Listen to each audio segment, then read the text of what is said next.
Dado que la conferencia es en español, yo sigo en español, si me permiten. Tengo el gusto de presentarles esta conferencia que, dicho en el DF, uno diría a la limón, que significa que hay, entre dos personas hay un diálogo, y el tema, a riesgo de no pronunciarlo como se debe, es Tehuicpa Tlatochtli, o algo así. El diálogo es a propósito de la exposición Los Aztecas, Pueblo del Sol. Me da mucho gusto, primero, darles la bienvenida a todos ustedes y en particular a nuestro invitado y a nuestro profesor local, son Víctor Pimentel y Gerardo Familiar. Este es un evento especial, está vinculado por un lado con la exposición que ha estado ocurriendo en Montreal, en el Museo en Montreal, Point à la Calle, o algo así, a la calle, y en donde hay una, por lo que he oído, excelente exposición, y tendremos los que nos inscribamos o nos animemos a ir el día 17, sábado, saldrá un autobús de aquí, irá a Montreal, tendremos una visita guiada especial para nosotros en el museo, y luego nos trae de regreso después de comer a la ciudad de Gatineau, de manera que están todos invitados. Les pido que se registren en la recepción aquellos interesados en hacerlo. Esta presentación, pues tenemos el gusto entonces de participar a nuestro invitado especial, Víctor Pimentel, quien es arqueólogo. Su área de especialización son las civilizaciones precolombinas y, si entiendo bien, particularmente la región andina, aunque esta oportunidad es de los pueblos de Mesoamérica, en particular de los aztecas. Y pues ha trabajado en diferentes formas, en particular con el Museo de Bellas Artes de Montreal. Ha estado vinculado siempre a exposiciones de esta naturaleza, como por ejemplo Perú, Reinos del Sol y la Luna, que se presentó también en Montreal y en Seattle en 2013 y 2014. Ha colaborado también como asesor científico en la realización de la exposición actual que nos ocupa, que es Los Aztecas, Pueblo del Sol. Y Gerardo Familiar, que la mayoría probablemente conoce, es nuestro coordinador de enseñanza en la UNAM, Canadá. Además tiene una maestría en historia, su área de especialidad es la cultura mesoamericana. Ha publicado en diferentes lugares sobre temas afines, en particular sobre unas esculturas que nunca me acuerdo, pero él probablemente lo comente, que tiene que ver con figuras encorvadas de la Huasteca, pero me faltó el nombre que no me vino a la memoria. Y bueno, en fin, está iniciando un nuevo posgrado ahora en museografía en la región, de manera que, bueno, pues me da mucho gusto presentarlos. Gracias por participar y gracias a todos. Estoy seguro que vamos a aprender y a disfrutar. Buenas noches. Adelante, por favor. Gracias Ramón. Gracias, Víctor, por estar aquí. Y quiero, no sé si vamos a necesitar el micrófono. Ahorita vamos a ver. Explicarles un poco cuál va a ser la dinámica que vamos a seguir hoy. La verdad es que platicando con Víctor, y como bien lo mencionó Ramón, hay muchas cosas que están relacionadas y que tienen en común todos los pueblos originarios de este continente, y hay muchas cosas que nos vinculan. Por eso es que podemos sentarnos en una mesa o en un sillón como este, especialistas de aparentemente diferentes áreas, pero que esperamos a lo largo de la plática de hoy compartir con ustedes esas afinidades que finalmente nos reúnen, ¿no? Y nos permiten tener este diálogo. Y quiero aprovechar para explicar el porqué del nombre aparentemente impronunciable de este evento, que es Tehuicpa Tlatochtli. Y es, como bien lo dijo Ramón, es un ejercicio a la limón, como decimos en México. Esta frase, esta combinación de dos vocablos, lo que describe es justamente lo que sucede cuando se desarrolla y se lleva a cabo un diálogo. Tehuicpa Tlatochtli no es otra cosa más que un diálogo. Un diálogo que entendemos de la siguiente manera. Tlatolistli es el vocablo que representa la palabra, ¿sí? Que es lo que ahorita estoy yo compartiendo con ustedes. Y Tehuicpa es un verbo que tiene una connotación muy particular y que implica el intercambio entre un grupo de personas. Y eso es justamente lo que vamos a hacer el día de hoy, Víctor y yo. Víctor fue muy gentil al aceptar la invitación de venir a platicar sobre estos temas y la verdad es que juntos llegamos a la conclusión de que queríamos hacer esto de una manera sin perder el rigor académico que esperamos poderles transmitir y conservar el día de hoy, sí hacerlo de una manera mucho más ágil, mucho más entre amigos, como finalmente Víctor y yo estamos comenzando a considerarnos, ¿no? Entonces, con esta breve explicación de lo que significa Tehuicpa Tlatolistli y lo que vamos a hacer el día de hoy, hemos discutido, Víctor y yo, una serie de cuestiones y de puntos, de conceptos que a nuestro entender nos van a ayudar a explicarles a ustedes todo lo que está alrededor y que implica la exposición de los aztecas Pueblo del Sol que se está presentando en Montreal. No sé si tú quieras agregar algo o entramos directo en materia. No, yo creo, solamente para prevenirles, yo soy, bueno, nací en el Perú, soy entonces peruano de nacimiento, vivo aquí hace muchos años y muchos se preguntan a veces qué es lo que hago en México.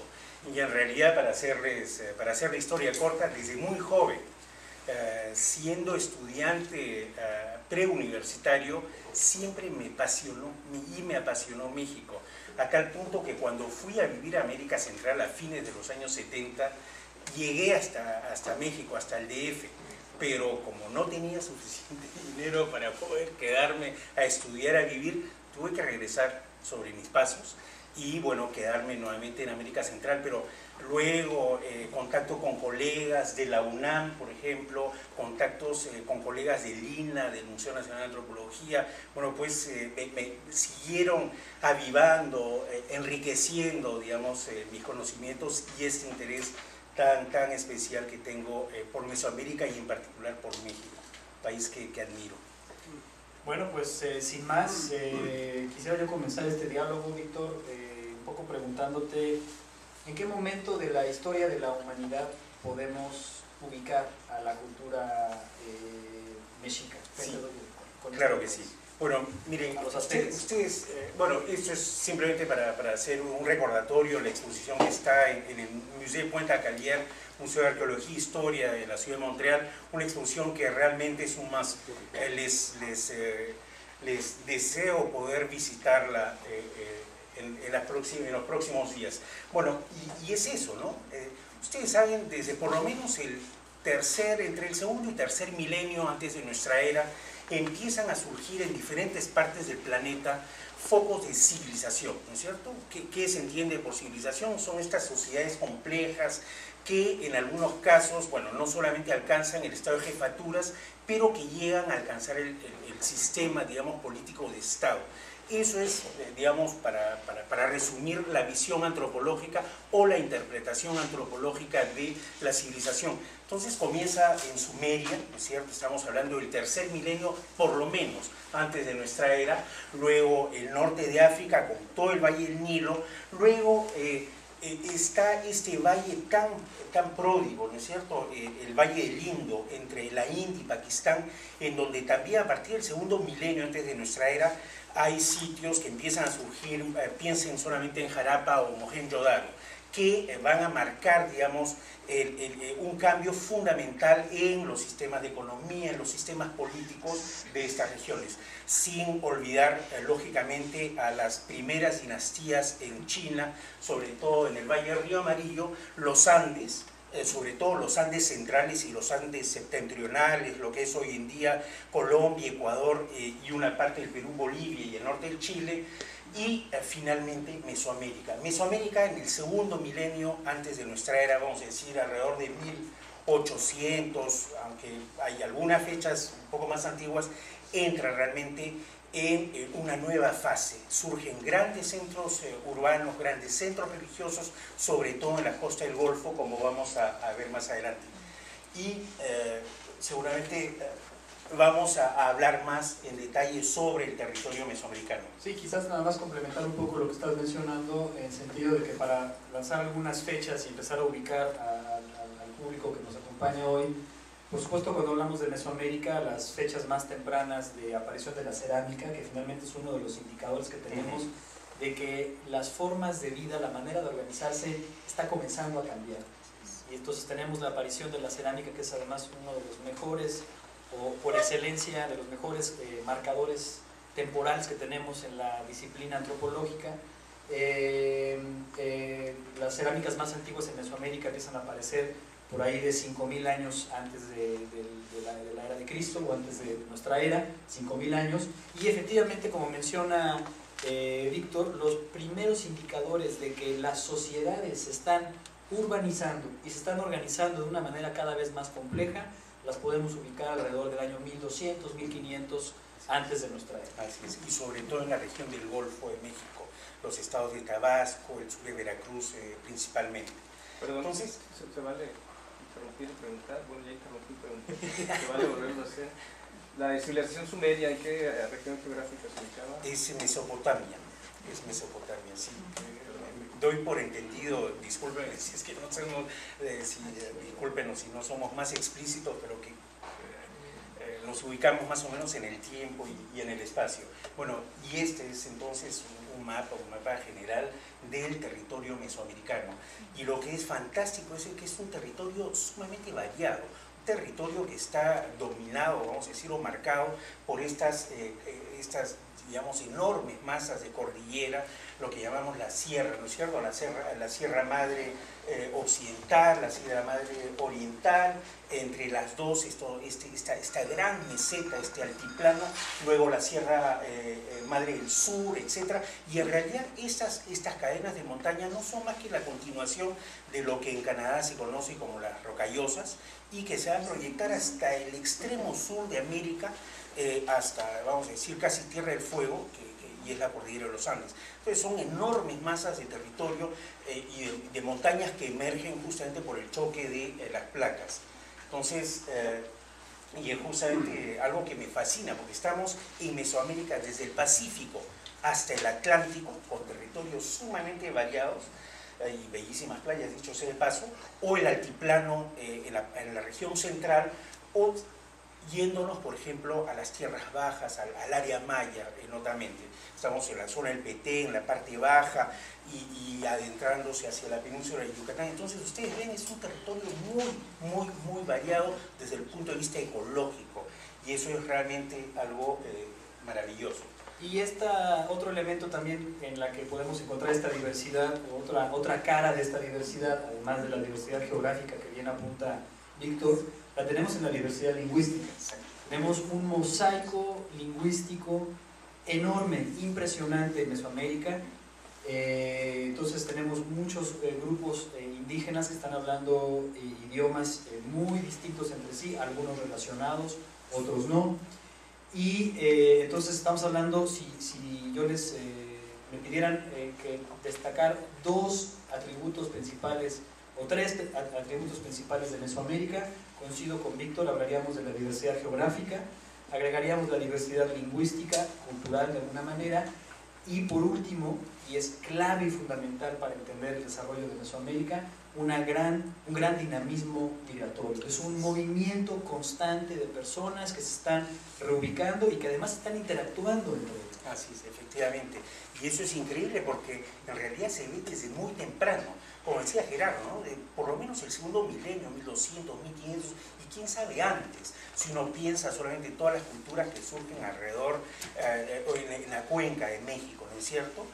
Con todas estas sociedades que están en interacción, por ejemplo, con los olmecas, este pueblo, esta cultura considerada la civilización madre mesoamericana y la cultura, digamos, que va a marcar por completo el cambio, y es a partir de este momento que se ve esta interacción entre los pueblos y cómo ideas viajan a través del territorio a lugares distantes. Estamos hablando de cientos y quizás hasta miles de kilómetros de ideas que viajan a través de la iconografía, quién sabe tejidos, desafortunadamente no se conservan debido al clima los tejidos, pero que se plasman de muchísimas maneras en la cerámica y especialmente, digamos, como les decimos, a partir de este momento de la civilización olmeca.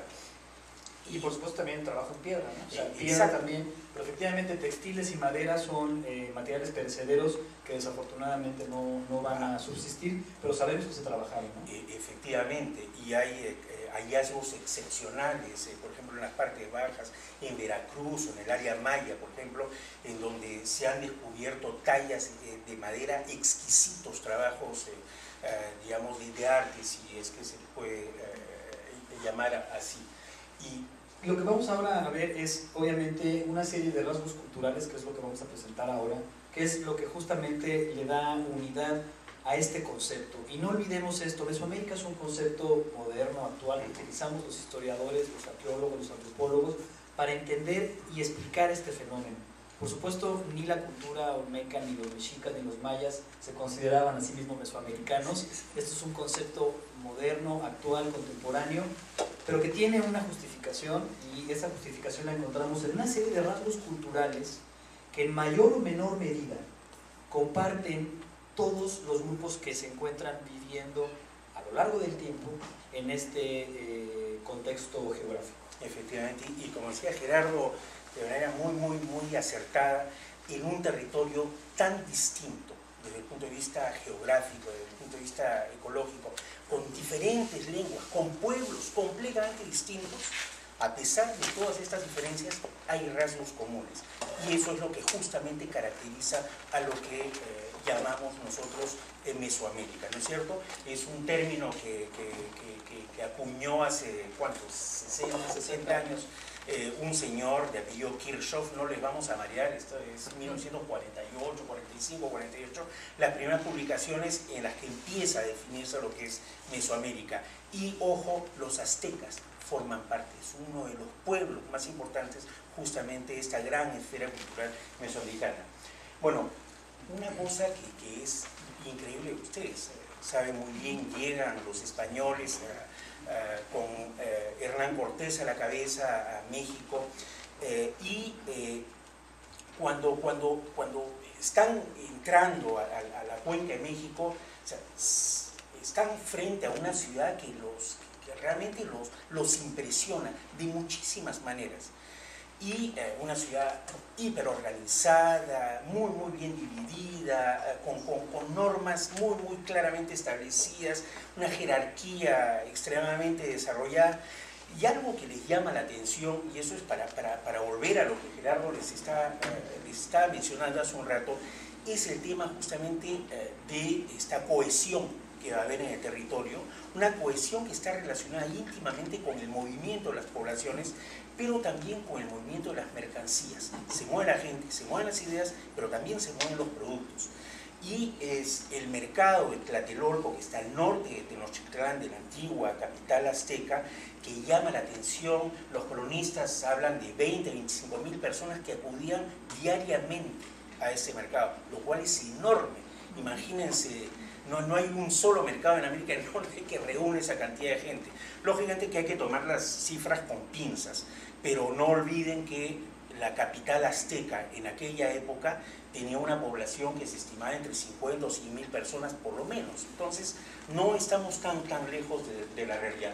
Entonces esto es una pintura lindísima. Si van a México y pueden visitar el Palacio Nacional, vayan a visitarlo. Hay obras extraordinarias de Diego Rivera, entre ellos esta imagen, justamente esta visión del mercado de Tlatelolco, el tianguis, que es nuevamente un término de origen náhuatl. Y lo interesante es de que hay especialistas. Digamos, este movimiento de mercancías está íntimamente relacionado también con una clase de la cual seguramente hablaremos más tarde, los postecas, ¿no es cierto? Son estos comerciantes especializados que justamente se encargan de desplazar productos, que van a buscar productos lejísimos, en algunos casos, para ser llevados hacia Tenochtitlán, hacia México, Tenochtitlán. Y yo retomaría algo que me acaba de mencionar Víctor, que quedó ahí como que en medio de todo el discurso y creo que vale la pena resaltarlo, Víctor. Efectivamente, lo trascendente de interpretar y de entender estas redes de intercambio, por un lado es encontrar la dinámica, entender el dinamismo económico, cultural que está detrás, pero lo verdaderamente relevante, y eso se lo escuché decir a uno de mis profesores en la maestría, el maestro Lorenzo Ochoa, y yo creo que él estaba repitiendo a varios autores que lo han manejado, puedo recordar a Piña Chan hablando de esto. Lo importante de las redes de intercambio es que con los bienes y los productos viajan las ideas. Y esto es lo que está detrás justamente de este dinamismo y esta integración mesoamericana, que es lo que van a ver, lo que van a vivir, lo que van a atestiguar los conquistadores europeos cuando llegan. ¿Sí? Efectivamente, la primera definición que se hace de Mesoamérica, y vale la pena hacer la precisión, es para el siglo XVI, es para el momento en que llegan los españoles y lo que ven, ese mosaico cultural y esa distribución generalizada de algunos rasgos, es lo que van a ver los españoles, y eso es lo que llamamos Mesoamérica. ¿Qué tan atrás nos podemos ir en el tiempo? Es una de las grandes preguntas y una de las discusiones acaloradas que se siguen dando todavía hoy en día, pero quedémonos simplemente con que para fines de esta presentación vamos a aprovechar el concepto de Mesoamérica como ese todo integrador que nos va a ayudar a entender en qué lugar de esta dinámica mesoamericana se integran los aztecas, que es finalmente a lo que queremos llegar. Así que vamos a correr un poco. Y hablando justamente de producción, hablando de economía, una de las unidades, digamos, de base de la economía, una economía agrícola, es lo que llamamos milpas, ¿no es cierto? En donde se cultivan una serie de productos, entre ellos las tres hermanas, ¿no es cierto? Es esta asociación tan famosa de maíz con frijoles y las calabazas, ¿no? Que se, digamos, intercambian provechosamente entre ellas, y esto en diferentes territorios, pero algo que llama enormemente la atención y es esta invención, digamos, en las zonas lacustres, en las partes altas, en el altiplano, estas chinampas, estos terrenos sobrelevados de cultivo son terrenos artificiales que, van generando esta serie de canales alrededor a medida que se van construyendo, y que no son en realidad sino una acumulación de sedimentos que se van fijando, por ejemplo, con los ¿cómo se llama los árboles, los aguajotes, exactamente, cuyas raíces ayudan a fijar el terreno. Entonces lo que se hace es recoger los sedimentos del fondo de los lagos, que no son muy profundos, y se van acumulando, se va tejiendo, digamos, una estructura que se va rellenando, y eso permite entonces el desarrollo de estos terrenos sobrelevados de las chinampas. Se cultiva también algodón en algunos territorios mesoamericanos, pero sí hay una planta industrial notable en Mesoamérica, es ciertamente el ágave, que se va a utilizar para el vestido, se va a utilizar para fabricar artefactos, para fabricar bebidas también. Hasta ahora se sigue utilizando, se hacen bebidas excelentísimas con el agave. Son diferentes variedades, no estamos hablando de un tipo, sino de muchísimos. Y eso es magnífico, porque son nuevamente elementos que se van a encontrar en todo este enorme territorio mesoamericano. Pero, y es algo en lo que estoy segurísimo Gerardo podrá abundar, sí hay un cultivo que es importantísimo en la economía, pero también el sistema de creencias mesoamericano, azteca, los aztecas que van a explotar en el buen sentido de la palabra hasta el máximo, es ciertamente el cultivo del maíz. Estamos hablando de ¿cuánto? 30, 40 variedades, por lo menos, de maíces en Mesoamérica, y este maíz va a ser utilizado de múltiples formas. También se va a beber, no como en los Andes se toma la chicha, que es esta especie de cerveza a base de maíz, pero en Mesoamérica sobre todo se va a utilizar mezclándolo con agua y con cal para preparar esta masa, el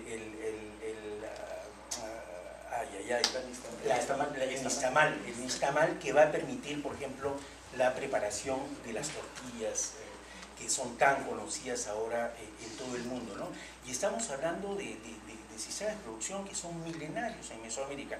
No es hace 500 años, hace 1000 años, estamos hablando de por lo menos 2000 o 3000 años. Y recuerden una cosa, el maíz es originario de México, y ahí seguramente tú puedes profundizar la idea, pero es una planta que va a ser domesticada por primera vez en la zona central de México, y luego este maíz va a viajar, se va a llegar hasta los Andes, va a llegar hasta Canadá.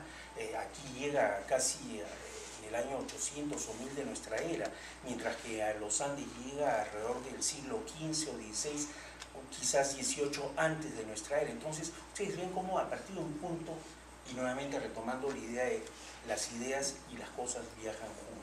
Solo dos precisiones con respecto al maíz que me parecen importantes en esto, Víctor. Por supuesto, y por lo que está diciendo Víctor, la importancia del maíz también se refleja en todas estas creencias, en los mitos de creación, en los mitos originarios. El maíz juega un papel fundamental. No vamos a entrar ahorita a detalle porque podemos pasar aquí toda la tarde hablando de mitos y Quetzalcóatl, etcétera, pero quédense con la idea de que el maíz es un aspecto fundamental de estos mitos de creación, estos mitos originarios que están obviamente en el momento de creación del hombre y del espacio terrenal en el que van a interactuar los hombres y las deidades de alguna manera. Y a pesar de lo que pueda parecer y de la importancia que tiene el maíz hoy en día en la dieta del mexicano, que sin duda es una herencia de esto que está platicando Víctor, no es, sin embargo, y de acuerdo a lo que los hallazgos arqueológicos apuntan, no es el cultivo más antiguo. El cultivo más antiguo que encontramos en territorio mexicano, por lo menos, es la calabaza. Pero obviamente el maíz, en algún momento de esta historia que venimos aquí contándoles, pues desplazó a la calabaza y tomó el lugar que le pertenece hoy en día en la dieta del mexicano, pero sin duda lo que nos señala la arqueología es que si hablamos de la dieta y de un principal cultivo en la época antigua, hay que también considerar a la calabaza. Totalmente de acuerdo. Y lógicamente, ahí no solamente el maíz, que se añade a la lista de cultivos que hemos visto, pero también cacao, que también reviste una importancia fundamental en la ideología mesoamericana. Entonces se va a deificar, es una planta sagrada y lógicamente base de una serie de productos que van a ser de consumo generalizado en aquella época. Estamos hablando del pasado prehispánico, reservado principalmente a las élites. Es de acuerdo a la información que tenemos, y un producto que se va a volver popular gradualmente a medida que avanza el tiempo en la colonia. Pero antes de la llegada de los españoles era un producto reservado principalmente entonces a las élites, al margen de los territorios en donde este se producía o a donde este se llevaba.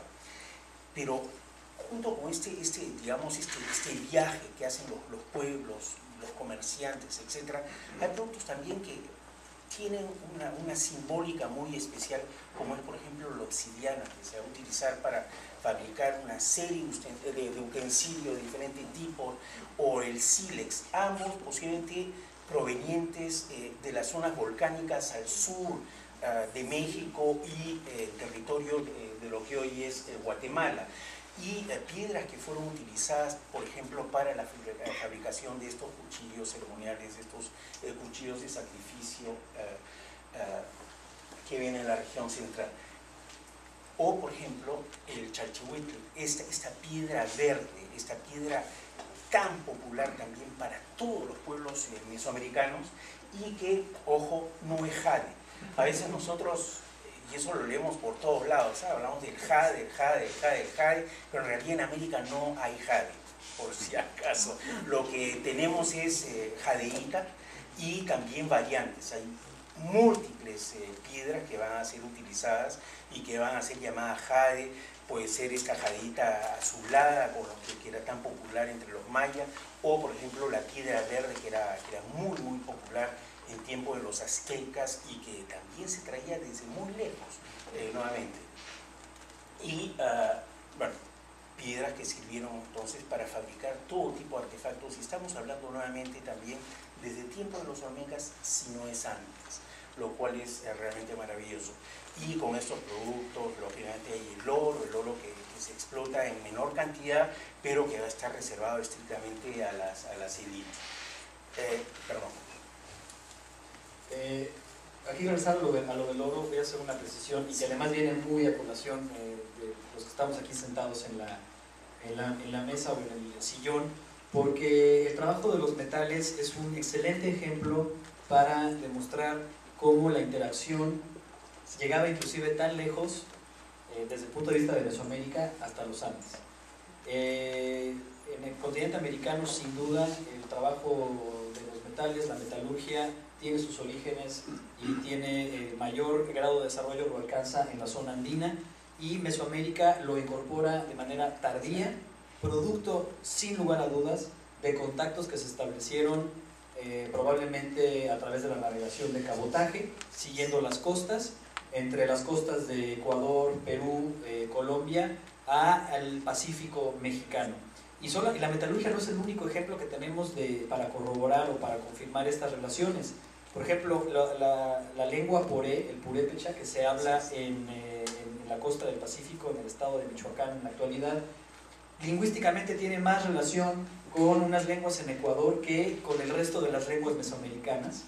Entonces, ese son el tipo de confirmaciones que tenemos de que los contactos llegaban incluso tan lejos como para que ya estuviera en contacto Mesoamérica o la zona cultural mesoamericana con la zona andina. Y me están pidiendo que sí utilices el micrófono, ¿sí? Porque hasta atrás no Ok, escuchan. ok. Sí, está ahí, ¿me oyen mejor? ¿Sí? Bueno, disculpe. Hay una cosa que es muy cierta y es el occidente de México, ¿no? Michoacán, Jalisco, Colima, Guerrero. Se ven, digamos, tantísimos rasgos que están emparentados a desarrollos culturales de América Central y de América del Sur. Es realmente increíble, un sueño trabajar para mí en el occidente. No, espero que las cosas se calmen para poder entrar a Michoacán tranquilamente ahora, pero si no, es realmente una zona riquísima y es una zona que estoy segurísimo va a revelar en las generaciones futuras de investigaciones muchísimas sorpresas en cuanto justamente a los contactos de larga distancia. El problema no es salir, es no sentar a salir. Es salir, efectivamente.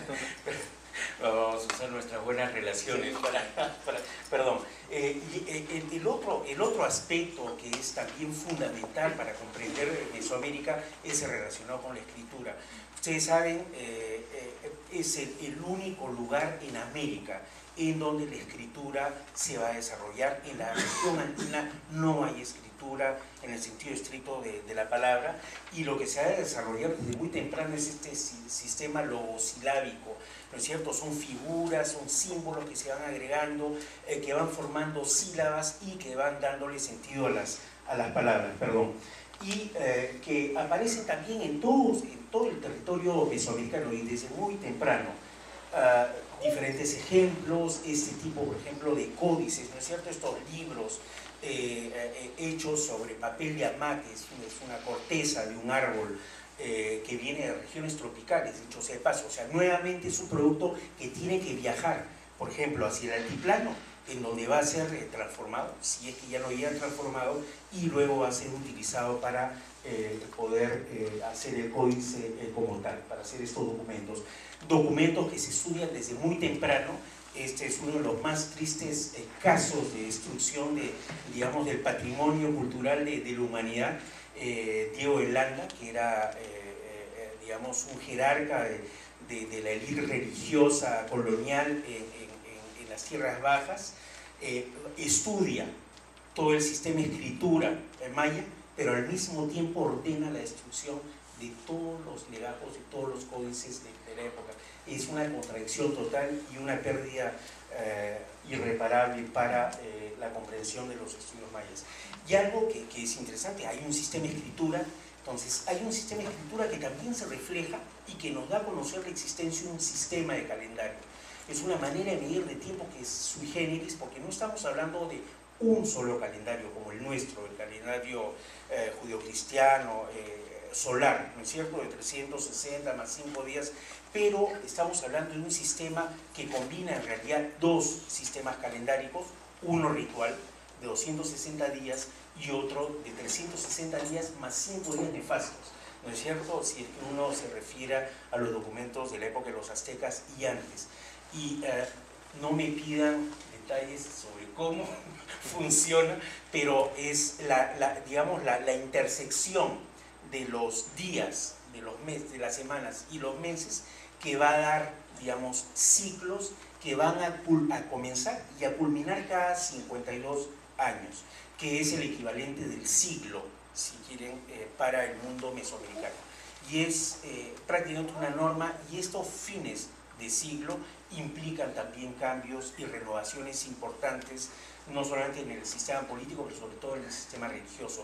Y muchos de los documentos que existen, que han llegado hasta nuestros días, son calendarios de tipo religioso, lo cual es realmente extraordinario, porque nos permite conocer más sobre estos pueblos, que además tenían un sistema de contabilidad particular de tipo vigesimal, completamente distinto del que nosotros utilizamos. Les dejo esta diapositiva para que hagan ejercicios de cálculos, pero es realmente magnífico. Sí. Vale la pena aclarar, los que estamos trabajando con las culturas originarias del continente americano sabemos que la existencia o ausencia de la escritura, de la numeración, de las cuentas calendáricas, no pueden ser elementos o criterios definitorios que nos hablen de un avance, de un retroceso de una cultura con respecto a la otra. Eso es muy común en la historia europea, en el viejo continente, hablar de los pueblos con escritura y los pueblos sin escritura, y la realidad es que en el continente americano, los que trabajamos en el continente americano, tenemos que romper esos conceptos que vienen del viejo continente y empezar a entender la dinámica americana en función del contexto mismo que la está generando. Y por eso la precisión, y regreso a lo que comentaba Víctor, el que en el área andina no haya existido la escritura no dice nada con respecto a si era más o menos avanzada o desarrollada que Mesoamérica. Absolutamente nada. No nos debe de decir nada. Efectivamente es un rasgo cultural que no está presente en la región, pero no quiere decir de que no había un sistema de transmisión de ideas ni calendarios. Es decir, encontraron otra manera de solventar el problema. Exactamente, expresar estos conocimientos. Perdón. Otro elemento que es fundamental también en todo el territorio mesoamericano, y les diría inclusive en gran parte del Caribe, es lo que está relacionado con el juego de pelota. El juego de pelota que va a ser, digamos, que va a alcanzar, digamos, uno de sus más altos grados de desarrollo en el área maya, hasta cierto punto durante el periodo clásico, se expresa de diferentes formas, no solamente en iconografía, no solamente digamos, en los registros, en los monumentos, pero sobre todo en la existencia misma de los terrenos en donde se desarrollaba este juego, lo cual es extraordinario. Y juegos de pelota se van a encontrar en todo el territorio mesoamericano, desde el occidente hasta la costa del Golfo, desde, digamos, el extremo norte de América Central hasta el norte de México. En realidad estamos hablando de Sinaloa. Hay regiones en México en donde hasta ahora se sigue practicando este juego, lógicamente que con connotaciones distintas.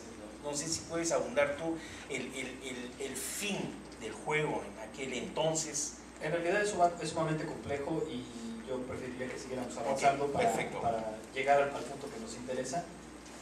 Entonces tenemos el juego de pelota, tenemos aquí el juego de pelota en Chichén Itzá.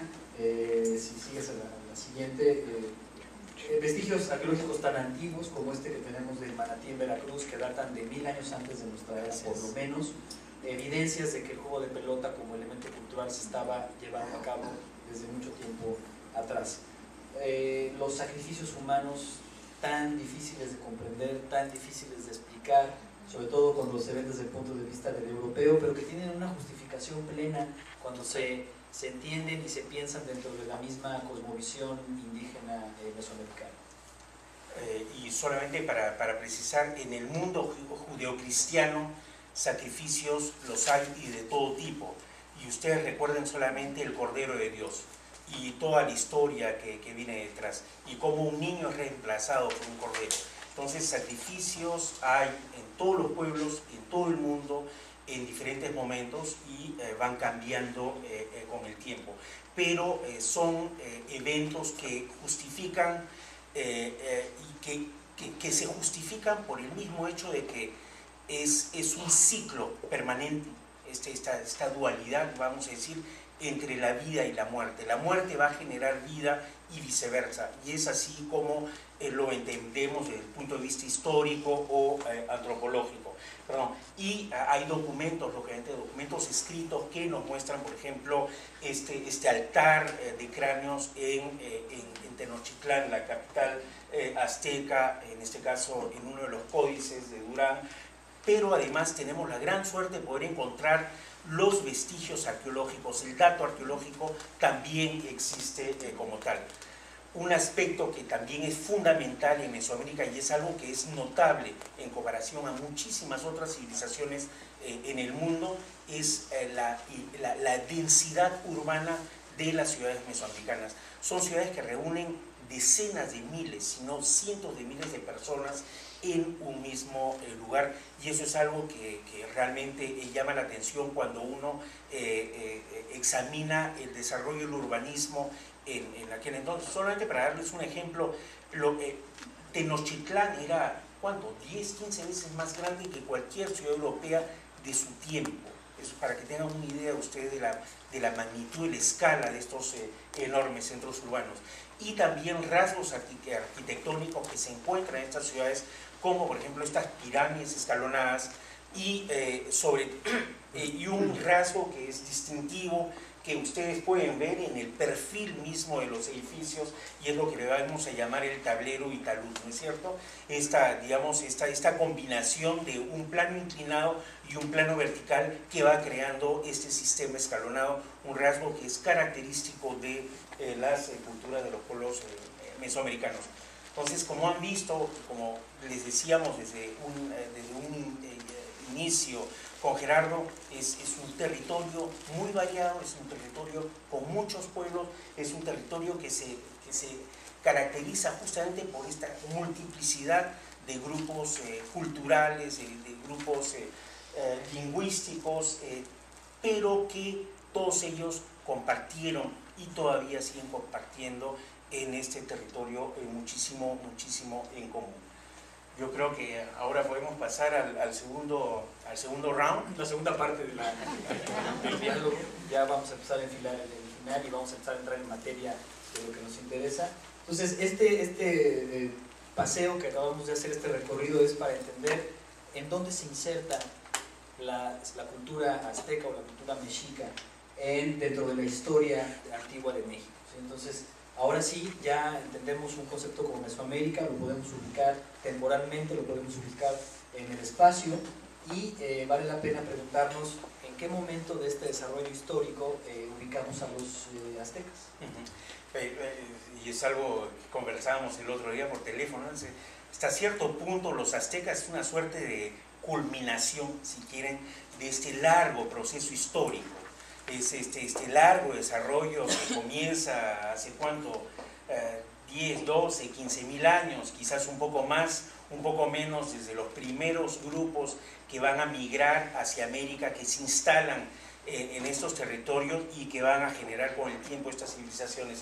Entonces, los aztecas es eso, bueno, si uno empieza a ver los cuadros cronológicos, las fechas no las hemos puesto, pero podríamos marearnos con tantos números, pero simplemente para que comprendan que hay como 3 grandes periodos de desarrollo cultural autónomo, ¿no es cierto?, previo a la llegada de los europeos, y es lo que le llamamos el preclásico, es toda esta gran transformación y la formación de estas grandes civilizaciones que van a marcar el imaginario y las culturas mesoamericanas. Luego el clásico, que es una suerte de apogeo, ¿no es cierto?, y el posclásico, que es la culminación justamente de todo este desarrollo cultural. Y los aztecas ocupan justamente la cúspide, vamos a decir, es el desenlace, digamos, de todo este largo proceso. Es un imperio es un estado que conquista a otros estados, y es que resumimos la caracterización de imperio en pocas palabras. Entonces ese es el nivel de desarrollo que alcanzaron los aztecas, y digamos, un sistema que funcionó desde el punto de vista sociopolítico gracias, entre otras cosas, a un control muy eficaz de las redes de intercambio, de ir a buscar tributos a pueblos muy alejados, ¿no?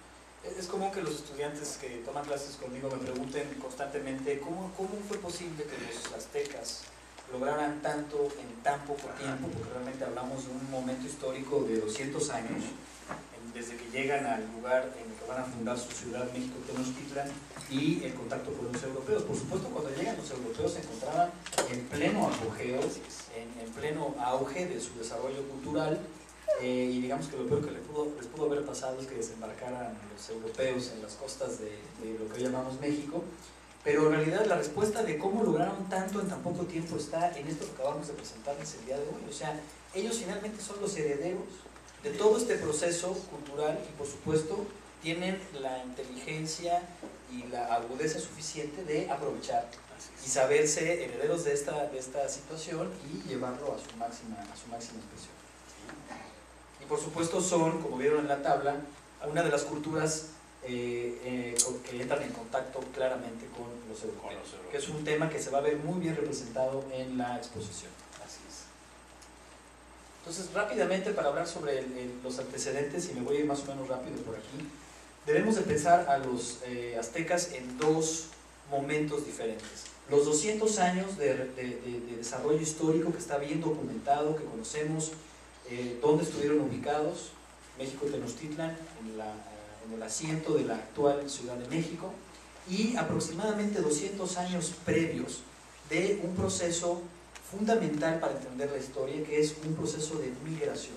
Un proceso que, para definirlo en pocas palabras, algo que es sumamente complejo, un proceso a través del cual estos grupos van a justificar su posición de dominio con respecto a otros grupos. Van a justificar su posición de ser el pueblo elegido y de ser el pueblo designado por sus deidades, particularmente por Huitzilopochtli, para llevar a cabo una tarea fundamental.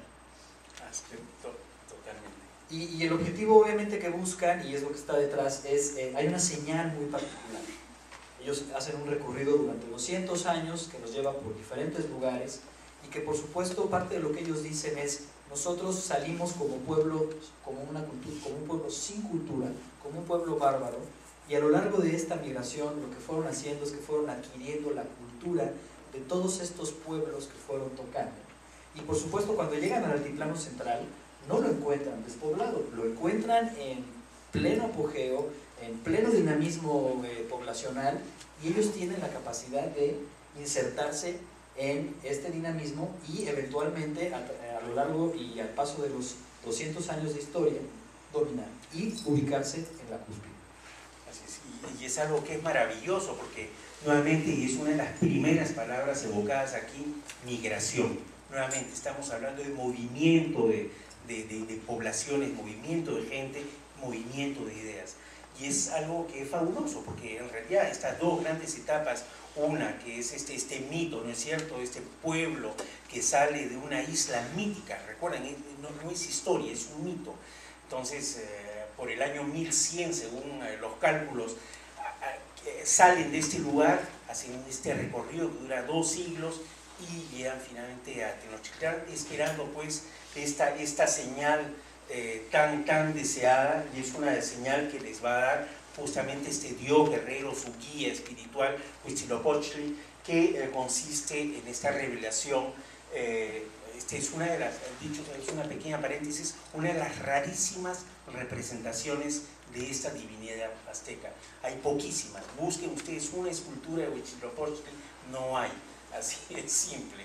Y es realmente impresionante esta imagen. Pero lo cierto es de que esta revelación consiste, digamos, en identificar el lugar y de decidir de instalarse en ese lugar en donde un águila se va a posar sobre un caco, sobre un nopal. Y es entonces que empieza esta segunda parte de la historia que, como bien decía Gerardo, tiene, digamos, una documentación arqueológica, una documentación factual. Ya no estamos en el mito, estamos realmente en historia, estamos en la arqueología, y que se ha podido documentar y cada vez se va documentando con el tiempo en la actualidad. Sí, y hay una imagen que concentra todo eso. Si la quieres avanzar, Víctor, por favor, hasta llegar a la de Códice Mendocino, esa de precisamente. Esa es una imagen que habla por sí misma, donde ustedes ven justamente el paso de los años, que ven ustedes en la columna izquierda. Ahí están unos casilleros con el paso del tiempo, los años, y lo que vemos ahí plasmado es la llegada, la culminación de esta migración, de una migración que por supuesto se dice que implicó varias generaciones, obviamente, porque hablamos de 200 años, que culmina aquí con la llegada a México, Tenochtitlan, y la fundación de la ciudad. ¿Sí? Aztecas o mexicas, no sé si han notado que yo particularmente he estado brincando de un término al otro, y en realidad es una pregunta que debemos de dejar abierta. ¿Cómo es más apropiado referirse a ellos, como aztecas o como mexicas? Yo asumo una postura quizás cómoda académicamente al decirles que me gusta dejarlo, o la propuesta que les queremos hacer, Víctor y yo, es dejarlo como una pregunta abierta, con múltiples respuestas, y lo que realmente vale la pena es entender cuál es la diferencia entre uno y otro. Aztecas es cuando salen de su lugar de origen, de Aztlán, y por eso se llaman aztecas, y en algún momento de la migración reciben la instrucción directa de su deidad, de Huitzilopochtli, de decir, dejen de llamarse aztecas y a partir de ahora van a tomar y se van a llamar mexicas. Y este momento es trascendente no solamente para la historia de los aztecas o mexicas, sino también para el México de hoy, porque efectivamente hay una relación entre el gentilicio mexica y el nombre del país, México, y por supuesto que nos consideremos como mexicanos. Entonces es importante manejar esta diferencia, y la verdad es que poco importa para fines de esta plática si preferimos llamarles aztecas o mexicas. Yo creo que nos quedamos con la idea de que los dos términos se valen, pero hay que aprender la diferencia. Totalmente. Con respecto a qué idioma hablaban, que es otra pregunta que interesa, obviamente es el náhuatl. Así es el náhuatl, y es parte de un tronco lingüístico mucho más amplio, estas lenguas utoaztecas, que se van a hablar en gran parte del territorio, mesoamericano, pero que rebasa en realidad las fronteras mesoamericanas. Desde el suroeste de los Estados Unidos hasta América Central hay este gran tronco utoazteca, que es un conjunto de lenguas, no es una. El náhuatl es una de las lenguas utoaztecas. Y esto es solamente para que tengan una idea de justamente esta gran diversidad lingüística y del predominio de la gran importancia de todas estas zonas marcadas en rojo oscuro, que corresponden principalmente a las lenguas náhuatl, a las lenguas utoaztecas que predominaban y predominan aún hoy en día, ¿no es cierto? No olvidemos, hay ¿cuánto? 3,5 millones de personas que hablan lenguas indígenas en México, si no es más. Y la mayoría hablan. Y la mayoría habla junto con el maya yucateco. Exacto, con el maya yucateco. Son las dos lenguas más importantes, digamos, de las cuales se oye hablar. Esto sin dejar de mencionar y mencionar también la importancia de muchísimas otras lenguas en México y en realidad en todo el área mesoamericana. Y esto les da una idea de esta gran complejidad entonces justamente de las lenguas. Entonces el náhuatl es esta lengua que hasta hoy siguen hablando los nahuatl, que no es lo mismo, y a veces se confunde también, no sé si puedes abundar un poco en ese sentido, la diferencia entre la lengua y el pueblo. Bueno, pues obviamente hablamos de la cultura náhuatl, el eje conductor o uno de los atributos que le da unidad a la cultura náhuatl es todos esos grupos hablantes de náhuatl justamente. Pero cuando hablamos náhuatl no debemos de pensarlo como una sola variante. Yo a los estudiantes que toman clases conmigo todo el tiempo les hago la similitud con lo que vemos hoy en día, incluso en Quebec, donde se habla francés, pero cuando cambiamos de una región a otra o vamos de una ciudad a otra, notamos las diferencias. Ustedes mismos se pueden percibir las diferencias al momento de hablar, los vocablos utilizados dentro del mismo territorio de Quebec. Y eso es lo mismo que encontramos cuando hablamos de la cultura náhuatl. Hablamos de grupos que, entre otras cosas, tienen en común el que hablan náhuatl, pero cada uno con su variante muy particular. Exactamente, es una suerte de lengua franca, y es la lengua franca que adoptar el imperio dicho sea de paso. Y bueno, y es en donde vivían, ¿no es cierto? Lógicamente, si hablamos de todo el territorio del imperio azteca, el imperio mexica, vamos a rebasar por completo, digamos, no solamente el tiempo, sino también el territorio, pero lo cierto es de que hay un lugar que se va a convertir, digamos, en el eje, en el centro del mundo mexica, en el centro del mundo azteca, y es justamente la ciudad de Tenochtitlán, de México, Tenochtitlán, que va a ser, nuevamente, según el mito, fundada alrededor de, estamos hablando de 1320, 25, lo cierto es de que hay documentos que, digamos, permiten acercarnos más verazmente, digamos, a toda esta narrativa mítica, pero también los documentos arqueológicos que nos permiten, digamos, contrastar estos relatos. Entonces, lo cierto es de que llega este pueblo hacia la zona central, hacia el lago Texcoco, fundan esta nueva ciudad, México, Tenochtitlán, y uno de los primeros gestos va a ser el de construir este gran recinto sagrado en el cual se localiza digamos, el edificio más importante, el templo, el lugar más importante de todo el imperio, que es el Templo Mayor, que es el eje religioso, pero al mismo tiempo el eje político, el centro político de todo, digamos, de todo este pueblo. Tienen imágenes que ilustran un poco idealistamente, es muy romántico como imagen, no tienen mucho que ver con la realidad, pero lo cierto es de que en esta ciudad imaginada aquí por Covarrubias, esto es una pintura relativamente temprana que está en el Museo Nacional de Antropología, perdón, imagina a Tenochtitlán de esta manera, en medio del lago Texcoco, a una ciudad a la cual se accedía por estas pasarelas, las calzadas, efectivamente, estas calzadas que permitían ingresar, digamos, al centro de la ciudad, de alguna manera protegía, pero los aislaba al mismo tiempo, y creando, digamos, esta red muy compleja y que permitía unir, digamos, a la ciudad capital con otras ciudades en los alrededores.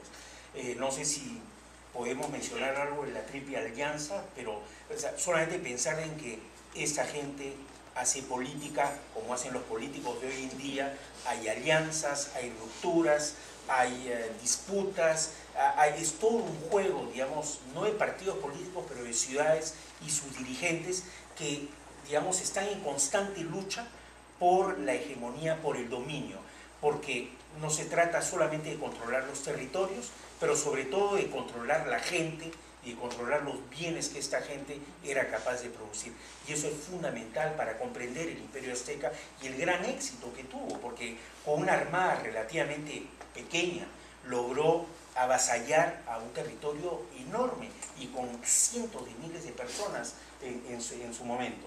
Pues, varias imágenes que ilustran esta organización de esta ciudad, de este lugar en donde vivían los mexicas, un documento que es sumamente interesante porque permite desde muy temprano tener una idea de cómo la ciudad estaba organizada, todo este sistema de chinampas que no solamente crean terrenos de cultivo, pero también espacios de habitación, son unidades domésticas, en realidad tienen las viviendas y tienen las zonas de producción de cultivo adyacentes, lo cual es maravilloso como planificación, una suerte de ciudad verde, que es el sueño, digamos, de ahora de las sociedades contemporáneas, ¿no? Lo cual es realmente extraordinario. Y luego tenemos este documento que es un mapa también que complementa la imagen anterior, donde podemos ver, voy a pasarlo porque no se ve muy claro, pero hay esta misma imagen en blanco y negro, donde se eliminan los colores para verlo con mayor claridad. Y lo que nos gustaría pues, destacar de esta imagen es que ustedes pueden observar aquí toda una serie de personas que están realizando una gran diversidad de tareas sobre el lago. en el lago, lo cual nos habla del gran control y manejo de los recursos lacustres que llegaron a tener estos grupos y que de alguna manera nos ayuda a entender lo que ellos lograron consolidar, porque ojo, no se les olvide, eran pueblos agrícolas, pero no eran pueblos ganaderos, no había ganadería como si lo había en Europa, y entonces esa ausencia de la ganadería y de los recursos también nutritivos que proporciona la ganadería, estas culturas la complementaban con un efectivo y eficiente manejo y explotación de los recursos que la zona lacustre misma les proporcionaba. Exacto. Y que es una de las singularidades de las culturas mesoamericanas y sobre todo de los aztecas o de otros pueblos que habitaban en el altiplano, ¿no? Y brevemente, obviamente, como ya venimos diciendo, no podemos pensar a los mexicas o los aztecas solos. Ellos, por supuesto, convivieron con muchísimos grupos, nuevamente, que hablaban muchos idiomas, y sus grados de relación e interacción fueron muy distintos. Así es, y recuerdan lo que pasa cuando llega Cortés, ¿no es cierto?, a Yucatán, luego a Veracruz, se cruza con gente, se informa, dice, ¿y quién es el jefe aquí? Y le hablan en algún momento del Tlatoani, de este señor que se llamaba Moctezuma, que está arriba en una ciudad que se llama Tenochtitlán, y entonces empieza también a tener información sobre el descontento que tenía esta población, ¿no? Si hablamos de los totonacas, y cómo estos pueblos se van a aliar también con los europeos para, digamos, avanzar hacia Tenochtitlán, hacia la capital, y finalmente combatirlos, ¿no? Combatir al pueblo dominante. O piensen también los tarascos, ¿no? Los purépechas, un pueblo que le hizo resistencia feroz a los aztecas durante siglos. En realidad, es más, creo que los españoles, si bien recuerdo, no llegan a entrar sino hasta bien tardíamente en el siglo XVI. O sea, no es en los años 20, 30, sino estamos hablando de 1570, 80, que realmente pueden entrar en territorio purépecha sin salir desnudos, si es que salen vivos, ¿no? Entonces, es realmente impresionante cómo entonces los mexicas, los aztecas, lograron, a pesar de todo, tener este equilibrio, digamos, que era un equilibrio también un tanto frágil, ¿no?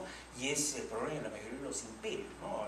Llega un momento en que crecen tanto que las relaciones lógicamente se vuelven tensas, sobre todo con las provincias alejadas, ¿no? Ahora, obviamente el sustento de este Estado, de esta conformación, está en la sociedad misma, ¿no? Y la sociedad tenía una serie de mecanismos muy claros de organización, de jerarquización y por supuesto de educación, para también mantener y consolidar esta ideología que se trataba de transmitir. Entonces vemos una sociedad estratificada, jerarquizada, ¿sí? Donde los roles están muy bien establecidos y donde hay cierta permeabilidad social, pero bastante controlada. No sé si tú coincides conmigo, en que hay un control constante de esa permeabilidad social, y por supuesto hay un énfasis en la educación, ¿sí? en el adoctrinamiento de los jóvenes para consolidar el mensaje que la sociedad quiere establecer. Y sobre todo a Víctor y a mí nos interesó incluirles estas láminas que provienen del Códice Mendocino, porque ojalá de veras, si visitan la exposición, van a poder consultar con mayor detalle de lo que vamos a poder hacer el día de hoy, ejemplos de estas láminas donde se describe la educación que se le daba a los jóvenes. Y obviamente la intención que tenía la actividad educadora era hacerlos ciudadanos útiles para su sociedad y para el Estado. Sin monetarizarlos como hoy en día pretende hacer el gobierno. Bueno, propaganda aparte. Pero lo cierto es eso, es una sociedad extremadamente jerarquizada, rígida, con el emperador, el Tlatoani, el Huey Tlatoani a la cabeza, pero es una sociedad en la cual la movilidad social justamente no es evidente. Seguramente la gente, la servidumbre o los esclavos no podían moverse socialmente o económicamente, pero es algo que sí podía ocurrir. Y hablando de educación, ¿no?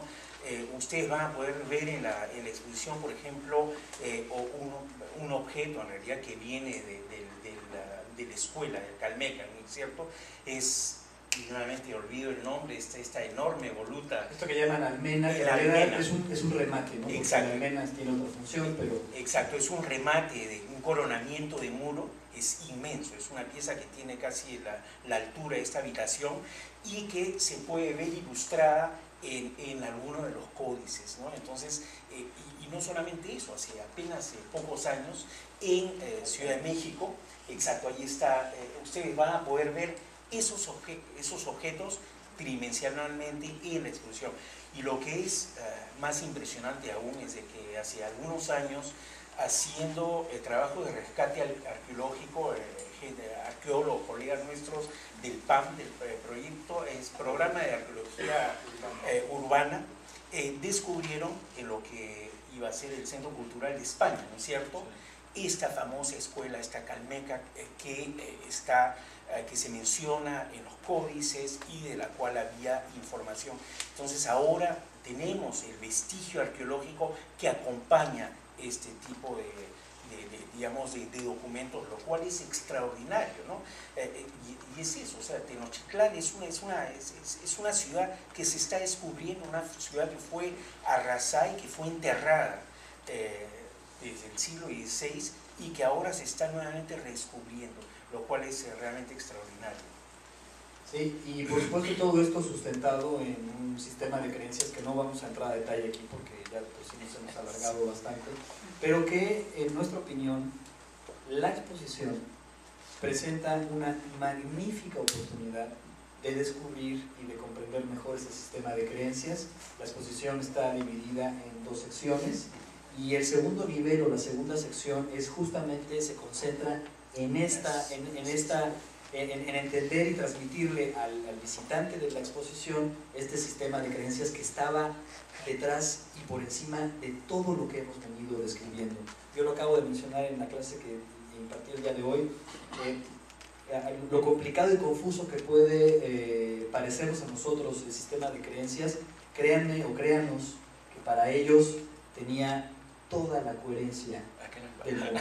Eso sin lugar a dudas. Recuerden que finalmente, o recordemos que nos faltan piezas del rompecabezas y por eso nuestra comprensión es limitada. Pero es un mundo sumamente complejo.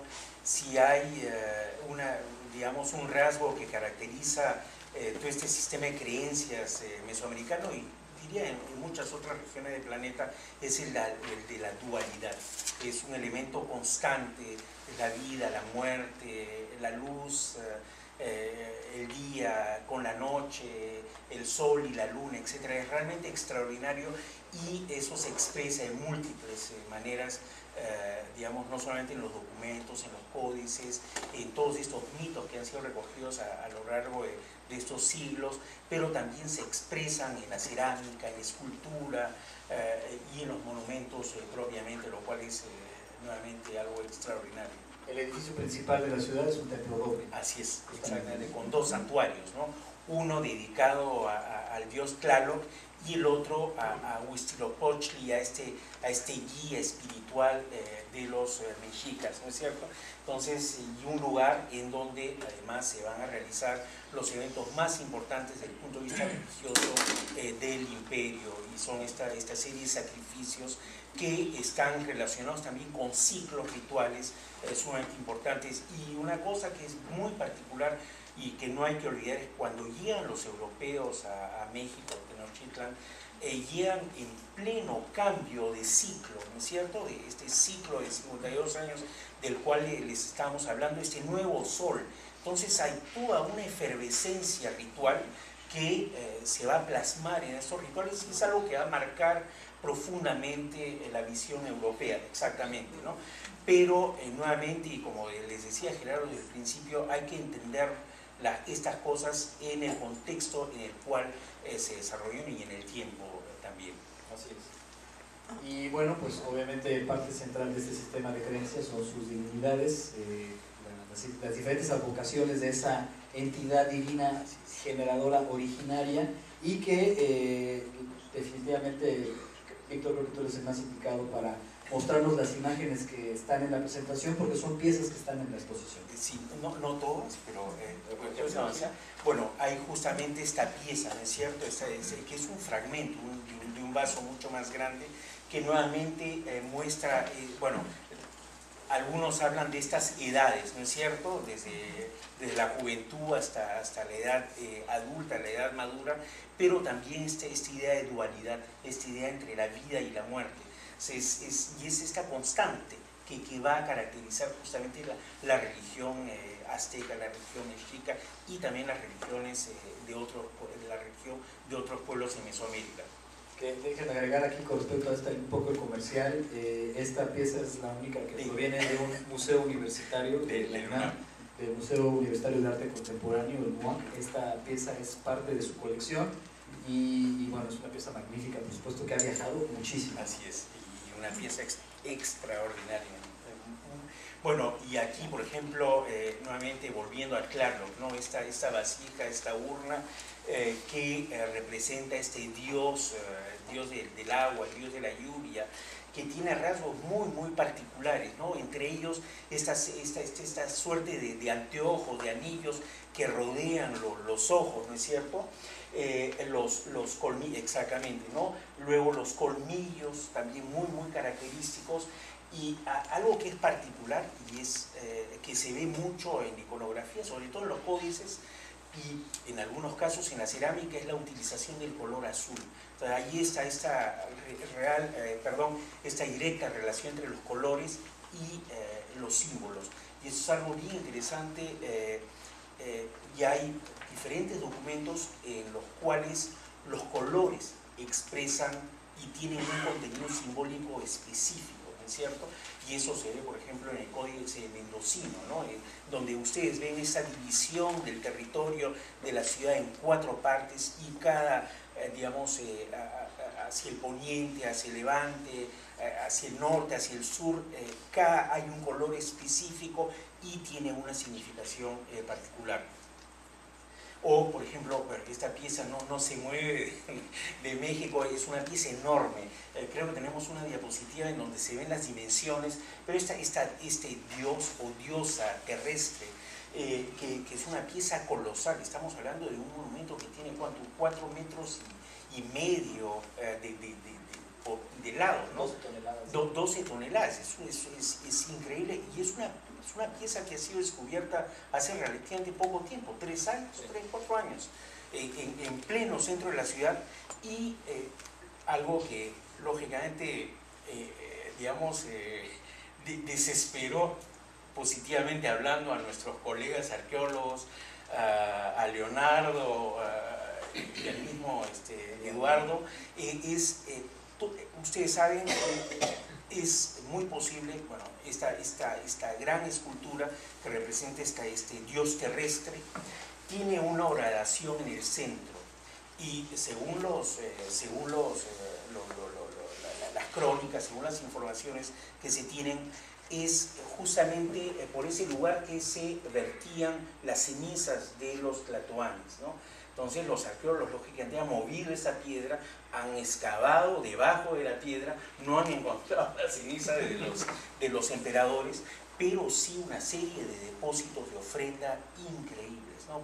Con decenas de miles de objetos al interior de estas cajas de piedra o estas estructuras excavadas y delimitadas internamente en el Templo Mayor. Entonces estamos hablando realmente de una de las divinidades mayores e imagínense ustedes esta metáfora. Es un individuo que está muerto, que va a entrar en la tierra y esta diosa va a regenerarlo, va a regenerar la vida a partir de esto. Pero realmente es sorprendente cómo es una constante que vuelve siempre. Puedes darle.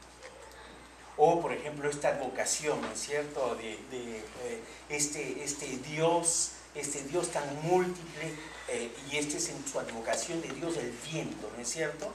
Es un Dios que no solamente genera la lluvia, los truenos, pero que también va a generar el viento, y lo que se está exponiendo en Montreal realmente son piezas extraordinarias. Esta viene del Museo del Estado de México, exactamente, ¿no?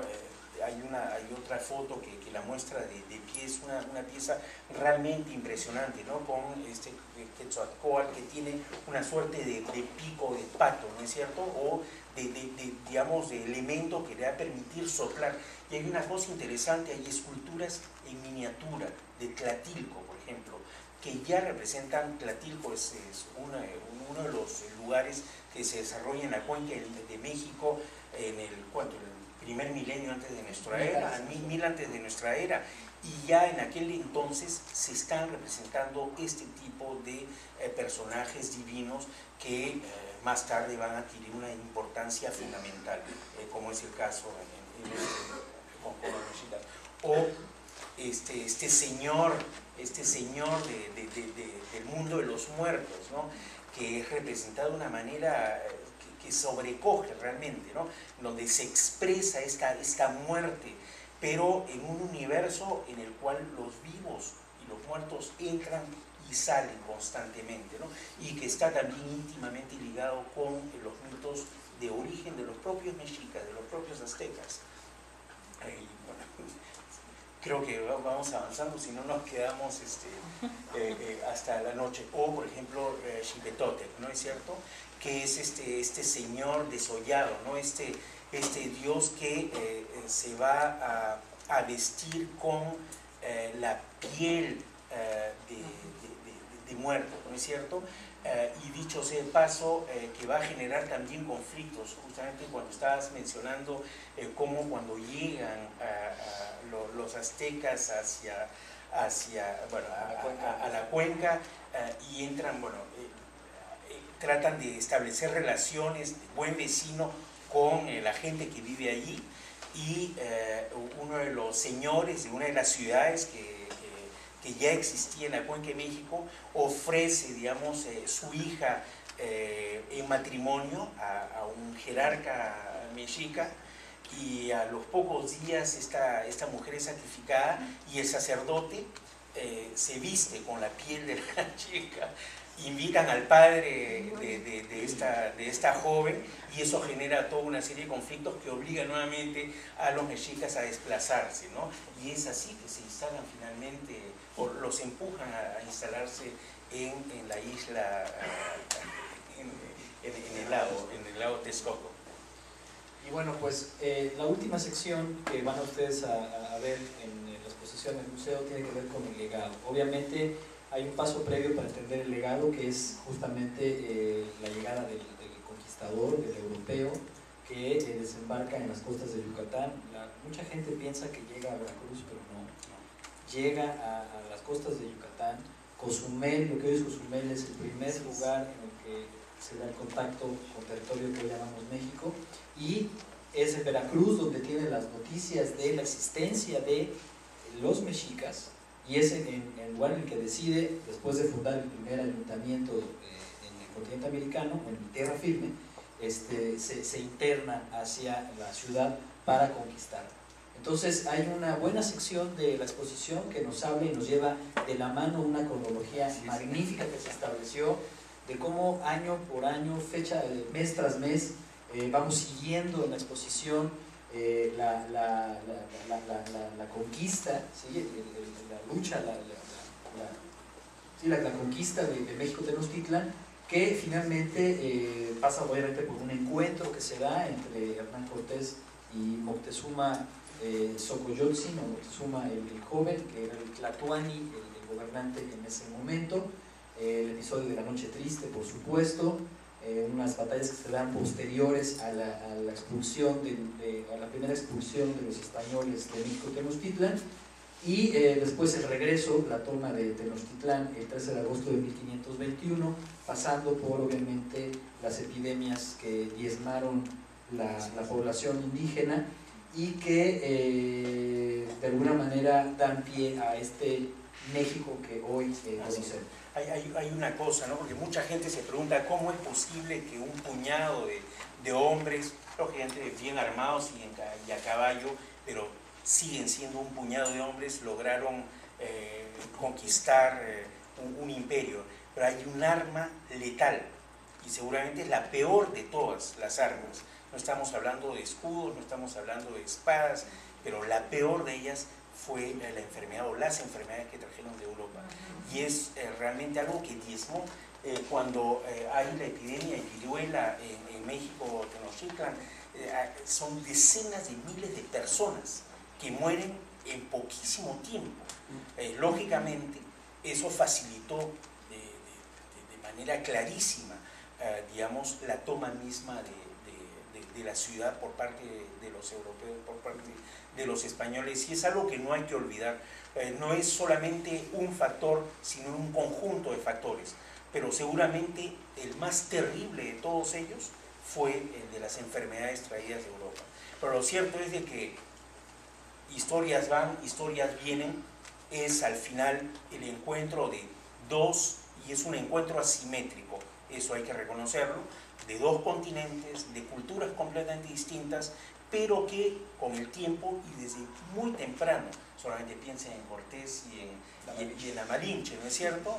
Para hacer un poco más romántica la cosa, pero lo cierto es que ese mestizaje, esa unión empieza muy temprano y es lo que nos va a dar pie entonces al surgimiento de esta nueva nación, de este nuevo país, un país que es pluricultural, un país que es multicultural, es un país muy complejo como muchísimos otros países en América y que va a llamarse con el tiempo México. Y en el cual la huella de la tradición indígena es muy palpable y muy presente. Para mejor ejemplo, esta imagen que ya vimos de la señal que Huitzilopochtli promete a su grupo que va conduciendo y que finalmente se plasma hoy en día en el escudo nacional de la bandera, el nombre del país, en fin. Hay muchísimos elementos que nos ayudan a entender y a comprender que es una herencia viva finalmente la que persiste todavía a pesar del aniquilamiento por parte del conquistador europeo. Y para cerrar esta velada tan agradable, aprovechamos para agradecerles su paciencia y acompañarnos hasta el final. Hay una pregunta, Víctor, que me gustaría hacerte y que solo tú puedes contestarnos mientras estamos aquí. ¿Qué implicó la conformación y la puesta de una exposición como esta, tomando en cuenta la gran cantidad de instituciones, de museos en México que están aportando sus piezas y el papel que jugó en todo esto el Museo Puerta Callera? Bueno, creo que voy a hablar con el micrófono para que se escuche claro. Cierto que una exposición de esta naturaleza es muy compleja, desde todo punto de vista, ¿no? Sobre todo desde el punto de vista logístico. Lo cierto es de que esta exposición, digamos, cuyo contenido, con algunas variantes, ya había sido presentada anteriormente fuera de México, había interesado sobremanera a la directora del Museo Puerta Callera, a Francine Lelièvre. Y ella, en realidad, y les cuento esto como anécdota, ¿no? Porque yo llegué aquí al Canadá hace 15 o 16 años y una de las primeras personas que conocí fue la directora del Museo de Arqueología e Historia de Montreal. Yo trabajé por otras circunstancias años más tarde en el Museo de Bellas Artes de Montreal, pero siempre guardé contacto con el Museo de Arqueología e Historia de Montreal, con Puerta Callera. Y una de las primeras primeras conversaciones que tuvimos con Francine Lelièvre era el de hacer una exposición que a mí me encantaría hacer una exposición sobre México, y ella me dice, ya tengo la idea, y es una idea que realmente acariciaba preciosamente desde hacía mucho tiempo, tal punto desde que hace más de 10 años ya estaba indicada la exposición sobre los aztecas en los panfletos, en las publicaciones del museo. Entonces, para que tengan una idea ustedes del tiempo que puede tomar la conformación de una exposición. Lo cierto es de que con más de, ¿cuánto? Estamos hablando de una treintena de organismos, instituciones públicas y privadas que han contribuido con piezas de sus colecciones en esta exposición, con el intercambio académico, sobre todo con la colaboración del CONACULTA, la colaboración del INA también, ¿no es cierto?, sus expertos que han en todo momento demostrado su voluntad de cooperar. Eso sin mencionar las diatribas de aduanas y los permisos de exportación, etcétera, etcétera, que hace sudar o hace transpirar al más valiente de los valientes. Pero lo cierto es de que superadas estas pequeñas dificultades, es digamos, con una preparación de 2-3 años que se logran este tipo de exposiciones. Estamos hablando de una exposición con más de 300 objetos. Estamos hablando de una exposición que tiene objetos, tiene piezas que tienen la categoría de tesoros nacionales. O sea, no hay objetos más o menos importantes, todos son importantes, pero algunos de ellos son realmente piezas icónicas de las civilizaciones de México antiguo. Entonces, es de hecho una decisión muy grave, muy importante, en el sentido de esta gravedad que toma un museo de llevar adelante un proyecto de esta naturaleza, asegurarse de la buena receptividad de las instituciones y las personas que prestan, y fue el caso definitivamente con México, y bueno, pues, y luego a montarla, ¿no?, en tiempo récord, porque se montó en menos de una semana, porque las piezas llegaron unos días antes de la apertura, pero ahí está disponibilidad de todos ustedes en el Museo de Puente Calidad. Hasta el 25 de octubre, ¿no? Hasta el 25 de octubre. Entonces, pues queda hecha la invitación a que acudan a la exposición. Aquí tenemos un testimonio de lo que eso implicó. Hay que aprovecharlo, es el fruto de un trabajo de 10 años. Felicidades, Víctor, por eso. Yo llegué al final. Bueno, pero como los mexicas supiste aprovechar la invitación del proceso. Entonces, recuerden que el 17 de octubre la UNAM Canadá está organizando una visita guiada, un transporte que nos va a llevar de Gatineau a Montreal, ida y vuelta. Ya hay arreglos para que haya una visita guiada allá en el museo. Para más detalles, con mi colega Patricia Almazán. También decirles que aquí en el sótano de esta institución tenemos una biblioteca que tiene de verdad joyas en el sentido literario, histórico, para mejor comprender a las culturas antiguas de México. Como ejemplo de eso, yo me permití traerles este diccionario que data, por supuesto no en la edición, pero el original es de 1571. Es un diccionario que conformó un franciscano que se llama Alonso de Molina, y que es un diccionario náhuatl castellano náhuatl. Es verdaderamente una joya. Lo traje también para darle su lugar. El título que finalmente elegimos para este evento, al cual les agradecemos que nos hayan acompañado, obviamente salió de una consulta de este ejemplar, de este diccionario que afortunadamente tenemos aquí en la biblioteca Juan Rulfo de la UNAM Canadá. Entonces, muchísimas gracias de verdad por su presencia, y como ya nos alargamos mucho, si alguien tiene comentarios, los invitamos a que nos acompañen.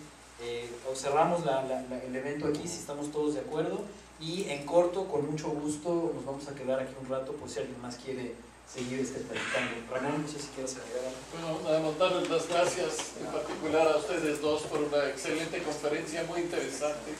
Hubieran podido seguirse otras 3 horas y más de uno habría sobrevivido. Sí, gracias a todos ustedes por venir.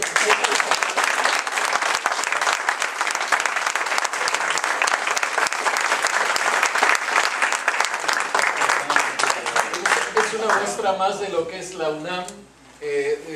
Está siempre abierta a todos ustedes. Todos los días hay un evento cultural gratuito, abierto al público, de diferente naturaleza. Sigan viniendo. Tenemos ahora esta exposición maravillosa de un artista plástico mexicano, Pedro Trueba, que se va a clausurar el 3 de diciembre y estará con nosotros el pintor.